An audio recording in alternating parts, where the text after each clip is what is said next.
Introduction. In the digital age, it's important to design websites that are adaptable to various devices. CSS Media Queries are a feature of CSS3 that allow web content to adjust to different screen sizes and device characteristics. They are crucial in responsive web design. Understanding CSS Media Queries. CSS Media Queries apply different styling rules based on device characteristics. A basic media query example sets a background color for a web page only when the viewport is 600 pixels or wider. Components of a media query. A media query includes a media type and at least one expression that restricts the style sheet's scope using media features.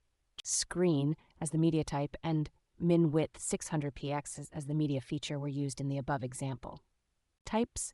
Media types describe a device's general category. CSS3 recognizes three media types: screen, print, and all. Media features. Media features identify the specific characteristics of the viewing device. Commonly used media features are min width, max width, orientation, etc. Using media queries can be used in a link tag within a CSS file or within a style block of CSS. Tips, tricks, and common errors. Design for mobile first and use media queries to enhance the design for larger screens. Test your design on actual devices. Avoid using too many media queries to prevent your CSS from becoming hard to manage. Remember to include the viewport meta tag in the head of your HTML document. Conclusion: CSS media queries are a powerful tool for creating responsive websites. Understanding how to use them effectively ensures that your web designs are flexible and user-friendly, regardless of the device they're viewed on.